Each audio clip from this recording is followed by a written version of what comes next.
Assalamualaikum warahmatullahi wabarakatuh. Di sini saya akan menjelaskan antara teori belajar behaviorisme dan teori kognitivisme. Oke, yang pertama adalah teori belajar behaviorisme. Merupakan teori yang didasarkan pada perubahan perilaku yang bisa diamati. Behaviorisme memfokuskan diri pada sebuah pola perilaku baru yang diulangi sampai perilaku tersebut menjadi otomatis atau membudaya.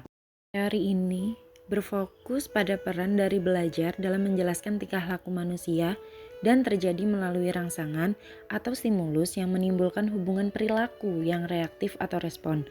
Dalam teori behaviorisme, tingkah laku sepenuhnya ditentukan oleh aturan, bisa diramalkan dan bisa ditentukan. Menurut teori ini, seseorang yang terlibat dalam tingkah laku tertentu karena telah mempelajarinya atau menghubungkan tingkah laku tersebut dengan hadiah.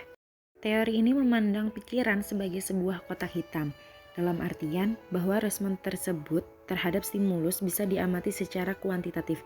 Apa yang ada dalam pikiran menjadi diabaikan karena proses pemikiran tidak bisa diamati secara jelas perubahan perilakunya. Behaviorisme memberikan penekanan pada keadaan lingkungan yang berkaitan erat dalam proses pembelajaran. Menurut Nahar 2016, teori belajar behaviorisme merupakan teori belajar yang menuntut seorang guru memberikan rangsangan sebagai stimulus kepada anak dan hasil dari stimulus tersebut dapat diamati dan diukur berdasarkan tujuan untuk melihat ada tidaknya perubahan tingkah laku yang signifikan. Dapat dipahami bahwa teori belajar behaviorisme memiliki konsep dasar bahwa belajar merupakan interaksi antara rangsangan, stimulus, dan tanggapan atau respon. Stimulus ialah rangsangan atau dorongan yang digunakan oleh guru untuk membentuk tingkah laku. Sedangkan respon ialah tanggapan atau kemampuan yang ditunjukkan oleh anak setelah adanya stimulus yang diberikan oleh guru. Teori ini mengutamakan pengukuran, sebab pengukuran merupakan suatu hal penting untuk melihat terjadi tidaknya perubahan tingkah laku tersebut. Kemudian teori belajar kognitivisme.